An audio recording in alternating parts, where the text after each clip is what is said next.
Sebenarnya tuan-tuan, penipuan ni semua bidang ada penipu. Ahli politik ada menipu. Orang kerja apa sekalipun ada menipu. Hafiz Quran ada menipu. Apa? Ha, tak hafiz Quran mengaku hafiz Quran. Keturunan ada juga menipu. Bukan Said letak Said. Macam-macam tuan-tuan. Penipuan semua benda ada. Termasuk isu rawatan. Sebab itulah kadang-kadang ada orang mendakwa dia belajar rawatan dengan tokoh-tokoh tertentu, tetapi tokoh-tokoh tersebut menafikan dia bukan anak murid. Assalamualaikum warahmatullahi wabarakatuh.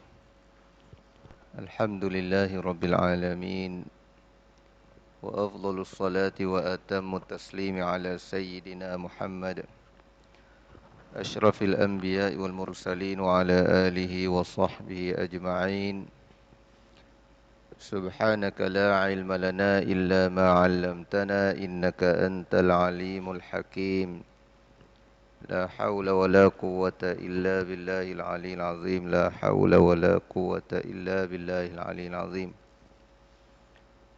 Tuan-tuan, tuan-tuan imam, muslimin dan muslimat yang dikasihi sekalian, pertama-tama alhamdulillah kita merafakkan kesyukuran kepada Allah Subhanahu wa taala atas segala nikmat yang dikurniakan kepada kita. Lebih-lebih lagi nikmat hidayah yang sering kali kita doakan agar Allah Subhanahu wa taala menambahkan hidayah kepada kita dalam solat kita, ihdinas siratal mustaqim. Dan alhamdulillah pada malam ini kita dapat meneruskan pembacaan kitab Umdatul Ahkam karangan Hafiz Abdul Ghani Al-Maqdisi rahimahullahu taala. Kita akan mulakan pada hadis yang ke-257 yang berbunyi an Abdullah bin Umar radhiyallahu anhuma qala naha Rasulullah sallallahu alaihi wasallam 'anil muzabanati an yabi'a thamara ha'itihi in kana nakhlan bitamrin kailan wa in kana karman an yabi'ahu bizabibin kailan aw kana zar'an an yabi'ahu bikaili ta'amin naha an dzalika kullih. Daripada Abdullah bin Umar radhiyallahu anhuma yang berkata, Rasulullah sallallahu alaihi wasallam melarang muzabanah, iaitu seorang menjual kurma yang masih dalam kebunnya.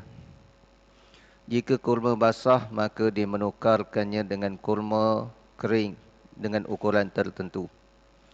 Jika anggur basah, maka dia menukarkannya dengan anggur kering dengan timbangan tertentu. Dan jika berupa tanam-tanaman, maka dia menukarkannya dengan makanan tertentu. Rasulullah sallallahu alaihi wasallam melarang semua ini. Tuan-tuan muslimin dan muslimat yang dirahmati dan dikasihi sekalian, dalam isu berkaitan dengan jual beli, Rasulullah sallallahu alaihi wasallam menekankan perkara-perkara yang boleh menimbulkan ketidakadilan sama ada kepada pihak penjual ataupun pihak pembeli. Unsur-unsur penipuan, unsur-unsur kezaliman akan diambil perhatian oleh Rasulullah sallallahu alaihi wasallam. Di antara perkara yang boleh menyebabkan jual beli tersebut ada unsur perbezaan yang agak ketara, iaitu apabila seseorang menjual sesuatu yang kering dengan sesuatu yang basah. Sebagai contohnya, kurma yang kering dengan kurma yang basah. Sudah pastilah tidak sama. Tidak tidak sama nilai dia, tetapi dilakukan pertukaran secara sama, satu gantang dengan satu gantang.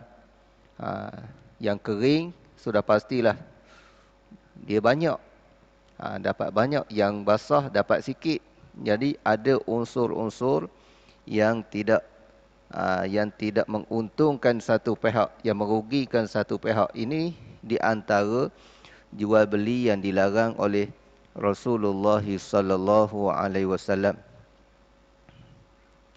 Adapun kalau jual beli barang yang tidak sama, bukannya kurma dengan barang yang lain sebagai contohnya, itu tidak jadi suatu masalah. Apatah lagi dilarang kalaulah masih barang tersebut masih ada di pokok.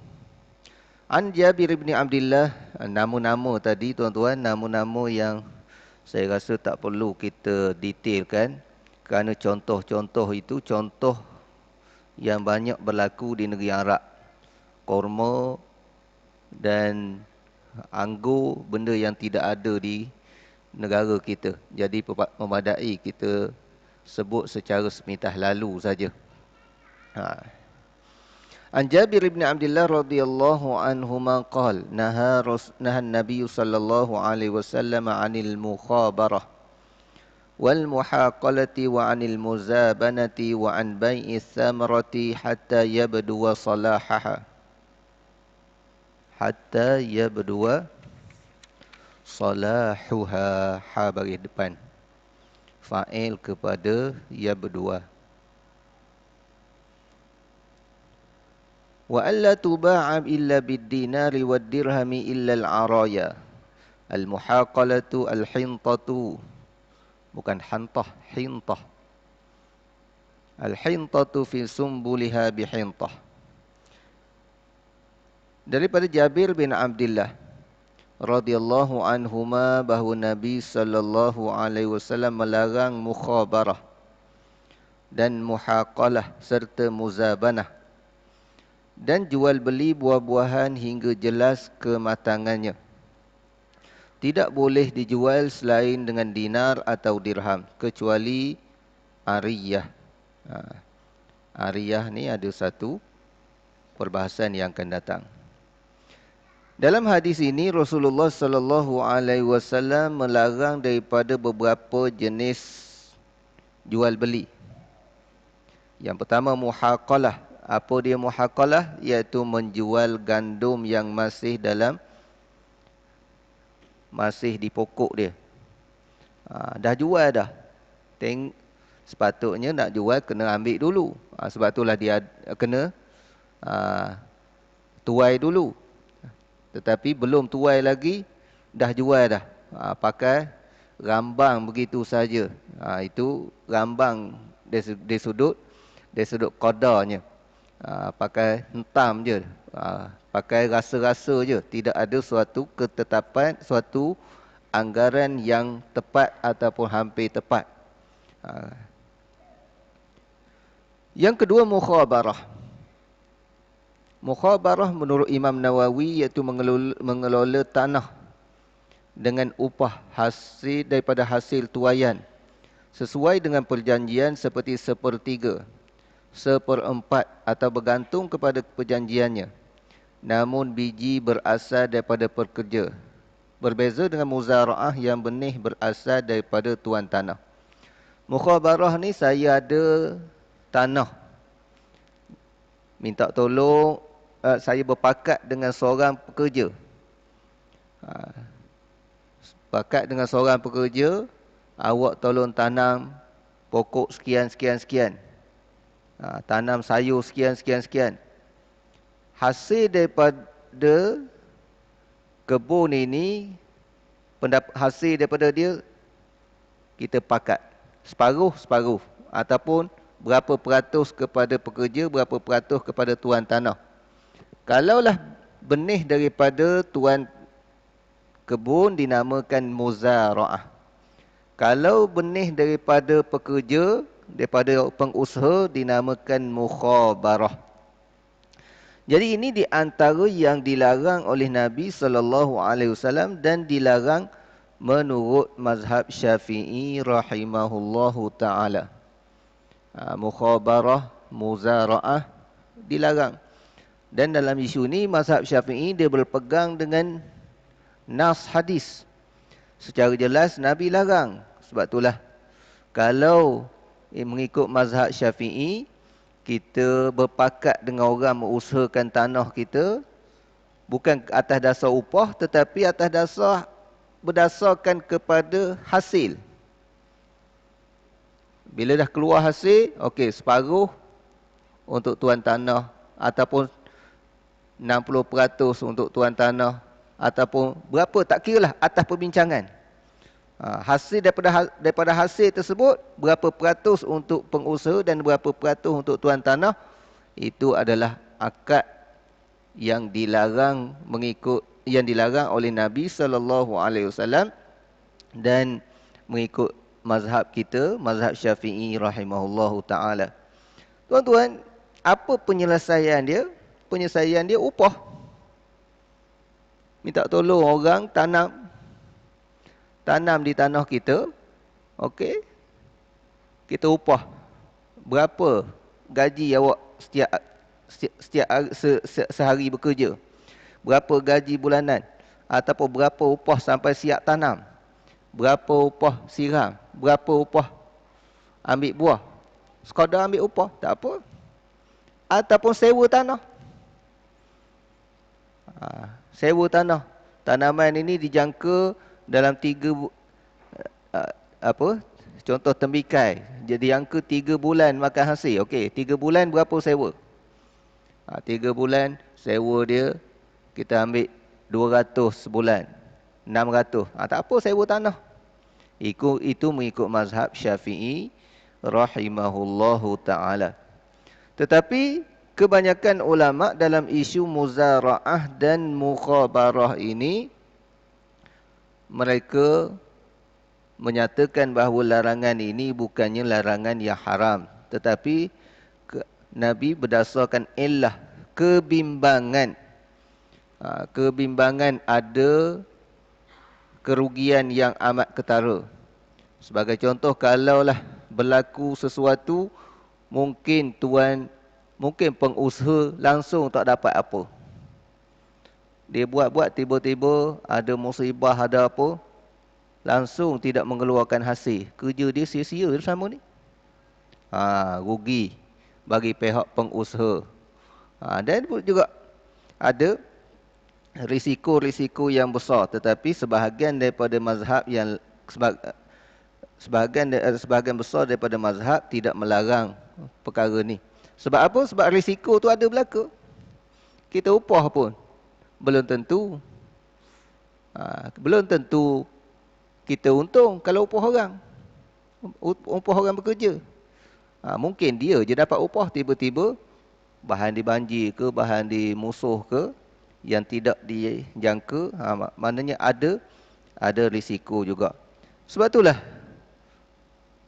ulama' meletakkan dalam isu jual beli, dalam isu pengurusan tanah, dan dia termasuk dalam muamalat, al-ibratu fil uqudi lil maqasidi wal mabani la lil alfazi wal ma'ani. Perkara yang ditekankan, yang diambil kira dalam bab uqud, dalam bab akad-akad, tak kiralah jual beli ke, sewa menyewa ke, upah mengupah ke, yang dikira maqasid. Maqasid bukannya lafaz. Kalau hadis ni lafaz, Nabi larang. Tetapi kenapa Nabi larang? Nak mengelakkan daripada kerugian bagi mana-mana pihak. Mengelakkan daripada penganiayaan kepada mana-mana pihak. Tapi kalaulah kita boleh elak, boleh minimalkan risiko penganiayaan kepada mana-mana pihak, maka dibenarkan. Inilah yang dipegang oleh jumhurul ulama' yang membenarkan mukhabarah dan yang membenarkan muzara'ah. Cuma dalam mazhab Syafi'i dia ada satu lagi musaqah. Musaqah memang dibenarkan, iaitu kita upah orang. Upah orang menguruskan tanah kita. Tak kiralah tanah apa sekalipun kita upah. Gaji itu ikut pandai kita lah. Ikut hari ke, ikut kerja ke. Tanam banyak ni, okey. Selesaikan tanam, siap tanam, sekian upah. Siram, sekian upah. Ikut atas perbincangan. Dan disebut oleh Nabi SAW, Nabi larang bai'is samrati hatta yabdu salahuha. Jual buah yang ada di pokok sehingga jelas kematangannya. Buah kecil lagi dah jual dah. Kira. Tapi baru putik lagi. Itu memang dilarang oleh Nabi SAW kerana buah yang kecil sangat-sangat berisiko lagi. Berbeza dengan buah yang dah matang. Buah durian baru besar penumbuk, baru besar satu genggam tangan. Memang risiko nak gugur tu terlalu tinggi. Memang larang lagi, Nabi larang nak jual. Tapi kalaulah buah yang dah hampir dah matang, dah ada mula gugur dah, maknanya orang lain besar-besar belaka dah, maka ketika tu boleh kita jual. Tengok kira sepokok ni ada 200 buah. Sepokok ni ada 500 buah. Ya ke Ustaz, ada sepokok durian 500 buah? Ya. Sebab saya pernah kira tuan-tuan. Masa saya dengan ayah saya dulu duduk kebun. Kita kira. Pokok ni ada 300 setengah pokok ni. Durian kampung, batang besar. Satu dahan je 200 tuan-tuan. Sebab tu kadang-kadang bila buah banyak sangat, tiup dia angin habis. Jatuh ke bawah. Sekoh dahan. Tapi bila kecil, tak boleh. Tapi bila dah besar, tak apalah. Kita boleh pakat dengan siapa-siapa pembeli. Okey, pokok ni aku dah kira buah ada 200 setengah. Nak borong. Tak gugur lagi, tak apa. Nak borong. Sebab buah dah besar. Itu hatta yabdu salahuha. Dan wa alla tuba'a illa bid-dinar wad-dirham illa al-araya. Tak boleh jual beli selain dengan dinar ataupun dirham kecuali araya. Mana buah yang atas pokok tu, kalau nak beli mesti dengan nilai wang, nilai mata wang. Tak boleh tukar dengan barang. Tak boleh tukar dengan sama-sama buah. Okey, buah di atas tu ada 250, jadi tukar 250 biji tukar dengan 250 biji yang ambil lebih awal. Tu tak boleh. Aku nak awal, nak menega sekarang, jadi aku ambil dulu buah durianmu, mu ambil yang atas pokok tu. Tak boleh kita nak tukar buah dengan buah kecuali isu araya yang akan dibincangkan akan datang. Dan begitulah juga Nabi larang di muhaqalah, iaitu menjual gandum yang masih dalam biji atau tangkainya dengan gandum yang sudah disiap dimasak. Mana bukan yang dah dimasak, yang dah siap, yang dah diambil. Tukar gandum yang masih kat pokok dengan gandum yang dah dibersihkan. Kita dah ambil biji gandum tersebut. Itu satu yang dilarang oleh Nabi SAW. Kerana gandum yang di pokok tu masih sama-sama lagi qadar dia banyak mana. An Abi Mas'udin al-Ansari radhiyallahu anhu anna Rasulullah sallallahu alaihi wasallam naha an thamanil kalbi wa mahril baghi wa hulwanil kahin. Yang bermaksud daripada daripada Abu Mas'ud Al-Ansari radhiyallahu anhu, bahawa Rasulullah sallallahu alaihi wasallam melarang hasil daripada jual beli anjing, pelacuran serta hasil upah dukun. Tuan-tuan, hadis ini ada beberapa pengajaran. Yang pertama sekali, ini membuktikan bahawa menjadi hujah bagi mazhab Syafi'i dan jumhur ulama bahawa bahawa anjing merupakan binatang yang najis. Kenapa? Kalau tak najis, tak salah kita nak jual. Kucing, tak salah nak jual kucing. Untuk dijadikan permainan. Jadikan binatang peliharaan. Nak manja dengan kita, nak apa tu, tak jadi masalah. Walaupun kucing jenis tak nangkat tikuh pun. Buat main je. Makan lawa bulu dia ataupun tak jadi masalah. Nak jual? Nak jual lah. Tak jadi masalah. Tapi anjing kenapa Nabi larang? Mesti ada sebab. Ulama-ulama mazhab Syafi'i berdasarkan penyelidikan mereka ataupun ijtihad mereka. Tuan-tuan, kadang-kadang setengah orang dia tak faham.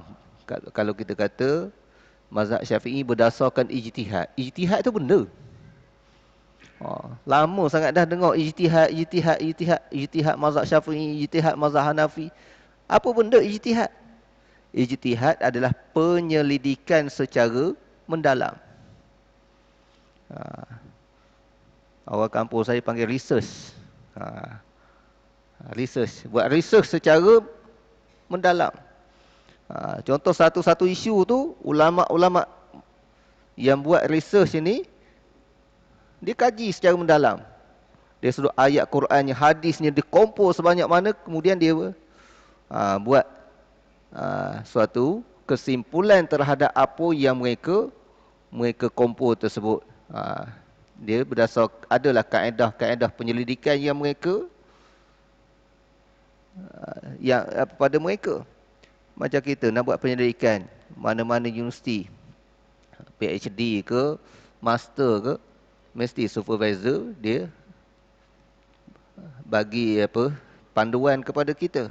Pihak universiti pun dia ada ajar metodologi penyelidikan, metodologi of research dia akan ajar. Itu memang tak dapat tidak. Jadi ulama dulu dia ada metodologi mereka sendiri yang cukup hebat, dan mereka buat pendidikan yang begitu rapi daripada hadis-hadis dan ayat daripada Al-Quran dan hadis-hadis Nabi sallallahu alaihi wasallam. Akhirnya mereka buat kesimpulan. Kalau macam ni, dalam berdasarkan pendidikan yang cukup teliti dalam mazhab Syafi'i, mereka dapati bahawa larangan jual anjing ini tidak nampak sebab yang lain yang kukuh, melainkan kerana dia adalah binatang najis. Binatang najis. Ikut mazhab Syafi'i, oleh kerana dia najis, tak kira sama ada anjing yang mu'allam ataupun tidak mu'allam. Anjing yang mu'allam ni iaitu yang terlatih. Dilatih jaga kebun, dilatih berburu, macam-macam lah. Tak kira anjing tersebut keadaan dia macam mana, hukumnya tetap haram. Hasil daripada jualan anjing juga tetap haram. Cuma dah macam mana kalau anjing buru tu, takkan nak bagi saja. Kita nak dapatkan, mesti kena beli. Dia ada dua cara untuk kita menyelesaikan masalah ni. Yang pertama, kita bayar atas dasar upah dia menjaga anjing. Tuan anjing dia didik, dia latih anjing tu sehingga pandai berburu. Tuan yang lain pula dia latih anjing dia pandai jaga kebun. Jadi kita bayar atas dasar upah dia melatih, bukan atas dasar harga anjing. Itu ikut mazhab Syafi'i. Maknanya kalau orang tu ambil atas dasar upah dia melatih binatang tersebut untuk berburu, jadi upah dia adalah halal. Yang kedua, yang lagi mudah, ikut mazhab Hanafi, kata boleh terus. Anjing yang Nabi larang di sini, anjing yang tidak ada apa-apa faedah untuk kita.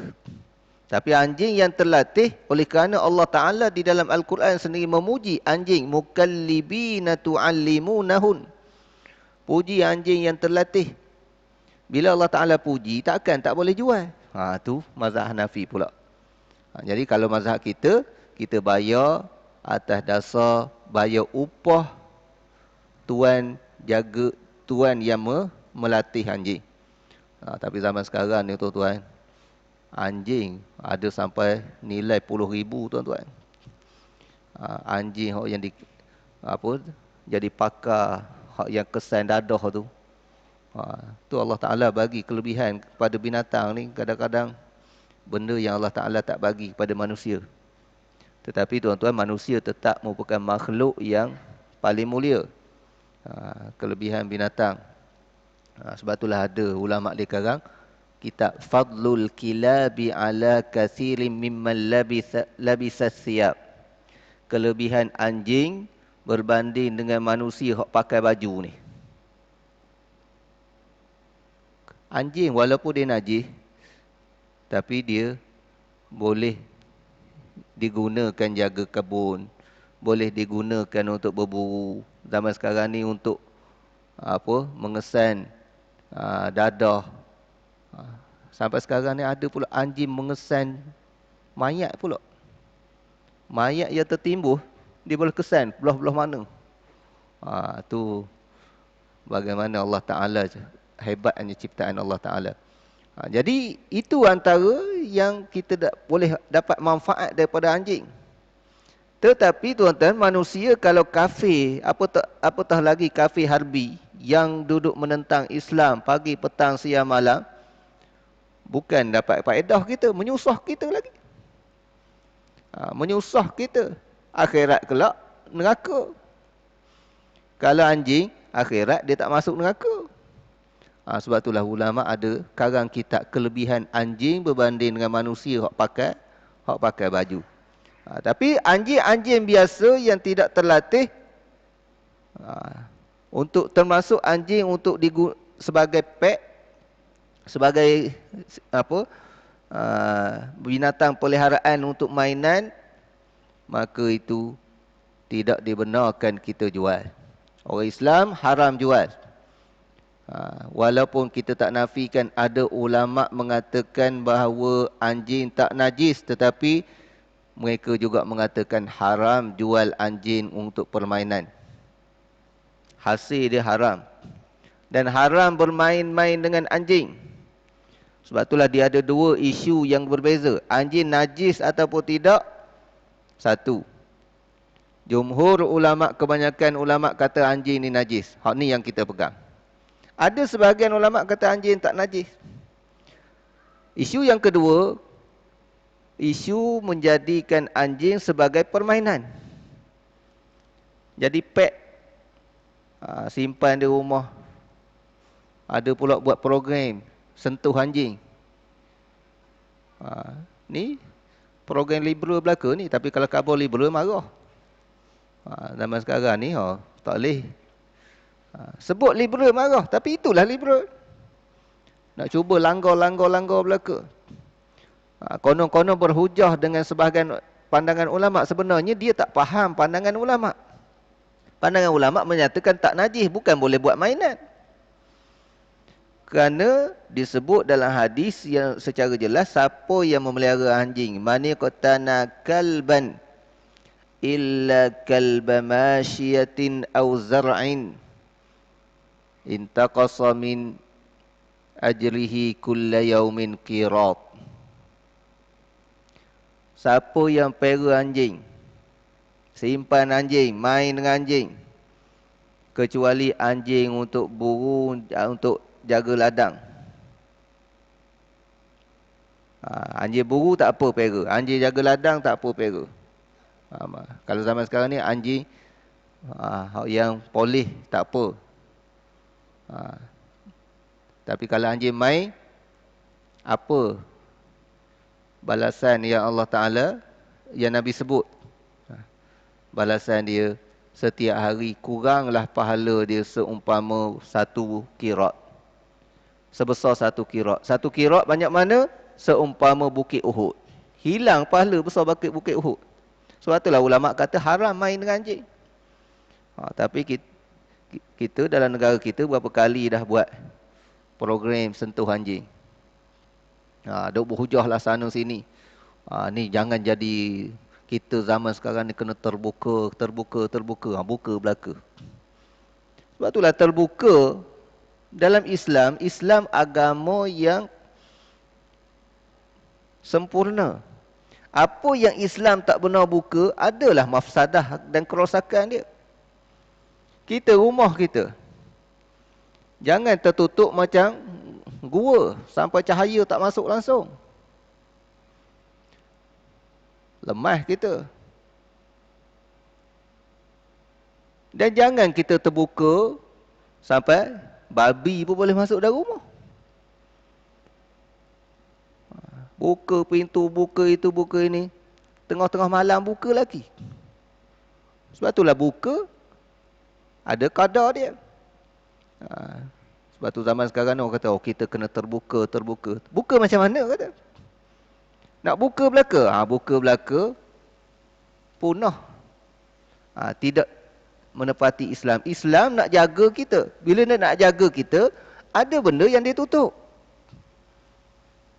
Yang dia benar, dia buka. Yang memberi manfaat dan faedah kepada dunia akhirat kita, Islam benarkan. Tapi yang merosakkan kita, Islam tak benarkan.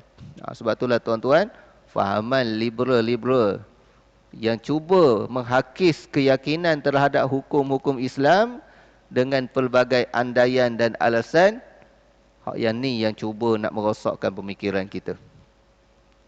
Anak-anak kita di universiti apa tu macam-macam. Tak apa, kita berfikir di luar kotak. Saya kalau kata gitu berfikir luar kotak. Luar kotak ke luar otak?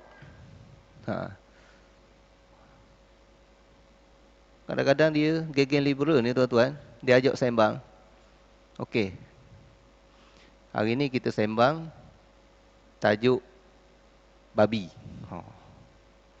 Ni sembang kedai kopi, dia ajak geng-geng dia, ajak siapa-siapa. Kita, format kita boleh keluar apa-apa pendapat, kita jangan emosi, dia kata. Saya bercakap, semua boleh kritik saya tak ada masalah.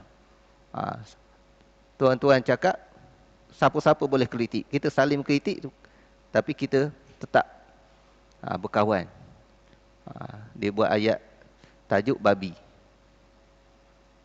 Siapa cipta babi? Allah. Allah sangat mulia.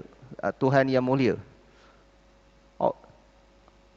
Allah maha mulia. Tak menasabah diciptakan makhluk yang hina. Babi. Jadi kesimpulan saya, babi adalah makhluk yang mulia. Sebab dia diciptakan oleh Tuhan yang mulia. Apa pendapat? Duk kokang. Orang ni duk kata hadis, baca hadis. Okey, tak apa. Kita bebas berfikir. Cuma apa yang saya sebut tadi, cuma kita pakat-pakat fikir belaka. Ini di antara apa yang berlaku di kalangan sebahagian muda-mudi kita. Kononnya mengajak manusia berfikir, tetapi dia bawa poin yang awalnya nak mengganggu pemikiran agama kita. Berkaitan dengan hukum hakam, dia cuba nak memutar belit. Termasuk isu berkaitan dengan anjing. Bila sebut anjing ni, kena sebutlah isu berkaitan dengan apa yang berlaku dalam negara kita. Kemudian yang kedua, Nabi sebut yang dilarang wa mahril bari, dan upah pelacuran. Melacurkan diri untuk mendapat upah. Kerja, jadikan pelacuran sebagai pekerjaan. Zina tu dah haram dah. Tapi lebih teruk daripada zina, menjadikan zina adalah sebagai sumber pendapatan. Tu lagilah teruknya.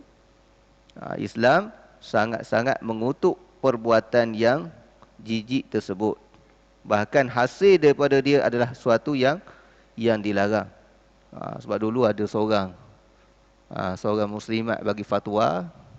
Dia lepasan PhD, tapi bagi fatwa kata wanita-wanita yang ibu tunggal yang terdesak harus melacurkan diri untuk nak mendapatkan duit. Kerana darurat, dia kata. harus melacukan diri kerana darurat. Ada budak-budak nakal kata apa? Tak apa ustazah, saya tunggu ustazah jadi ibu tunggal. Biar saya kerja ke ustazah. Ada budak-budak nakal buat jawab gitu je tuan-tuan.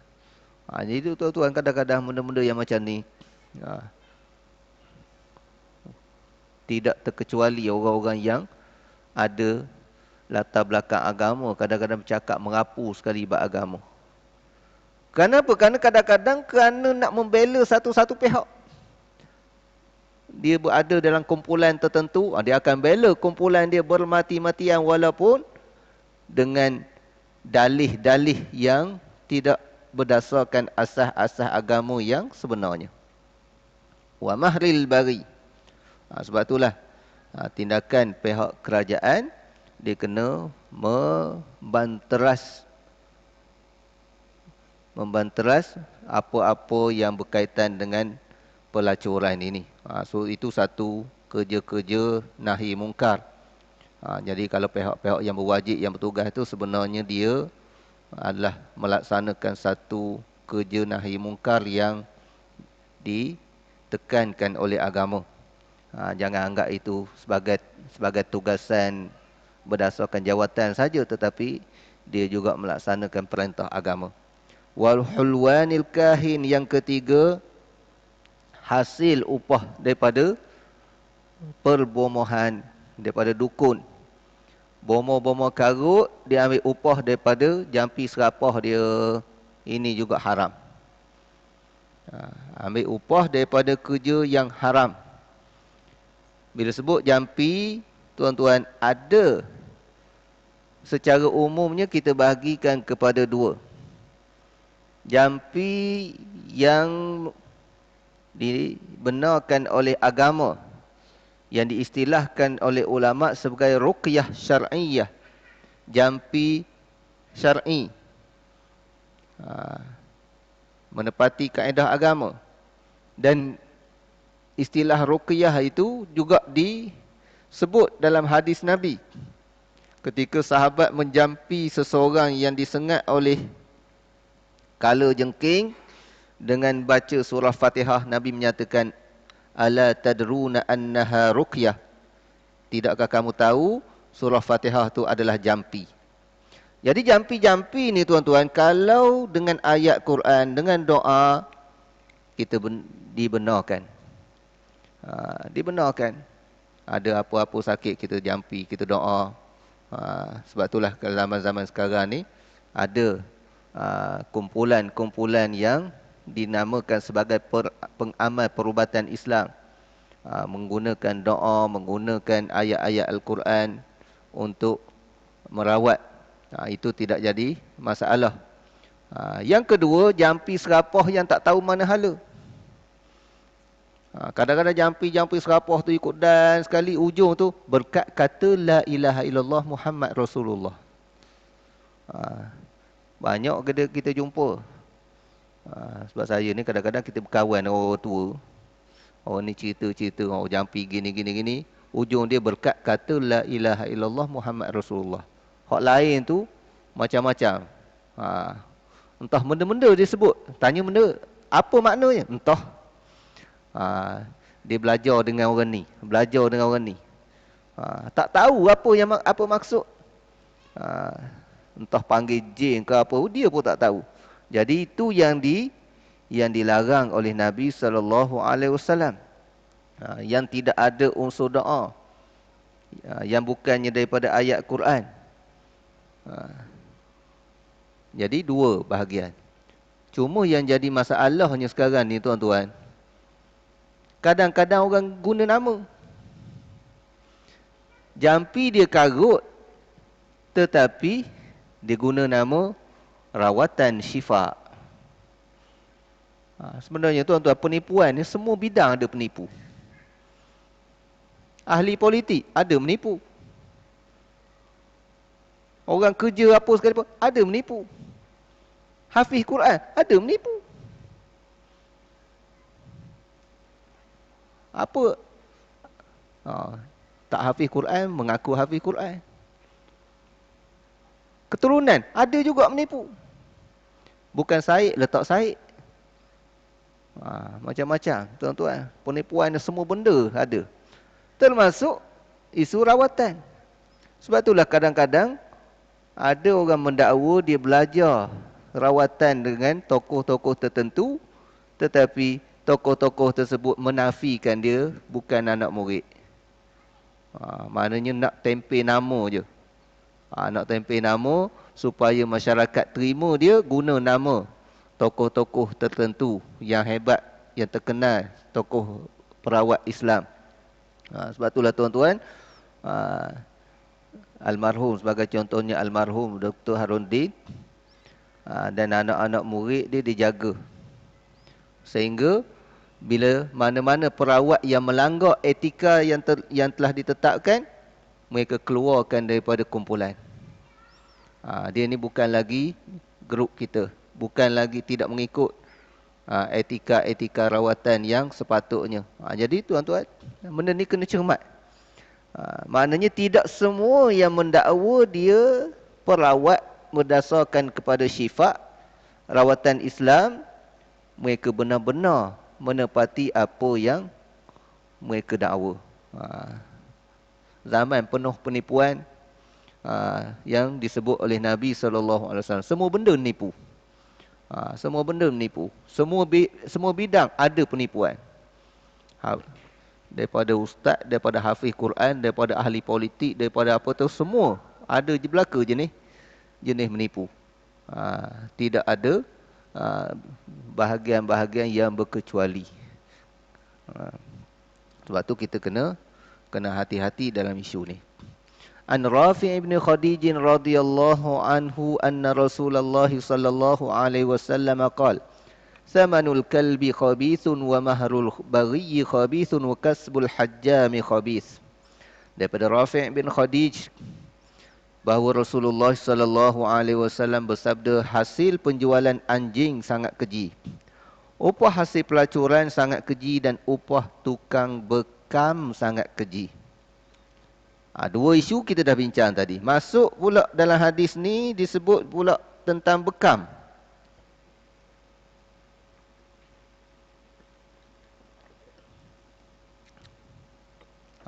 Tukang bekam marah aku Ustaz Khairul lepas ni. Nabi sebut kasbul hajjami khabith. Upah tukang bekam adalah suatu yang keji. Isu bekam ni tuan-tuan, di antara isu yang ada dua hadis yang seolah-olah kontra. Dalam hadis ni Nabi menyatakan sebagaimana yang kita sebut tadi, kasbul hajjami khabith. Hadis sahih. Upah daripada hasil bekam adalah suatu yang keji. Tetapi dalam hadis yang lain, seorang sahabat yang bernama Abu Taibah pernah melakukan bekam kepada Rasulullah sallallahu alaihi wasallam, lalu Rasulullah bayar upah dia. Macam mana Rasulullah bayar upah sedangkan Rasulullah kata keji? Ulama' dia buat penyelidikan. Tak mungkin kalam Nabi bercanggah, tetapi mungkin macam mana kita nak faham ni? Kalau kena ke kita, oh ni bercanggah dak. Macam mana kita nak memahami dua perkataan Nabi yang nampak macam bercanggah? Ada ulama kata berlakunya nasakh, berlakunya perubahan hukum yang mana peringkat awal Nabi larang tetapi akhirnya Nabi benarkan. Dan tak pelik perubahan hukum berlaku di zaman Nabi. Contoh perubahan hukum, simpan daging korban.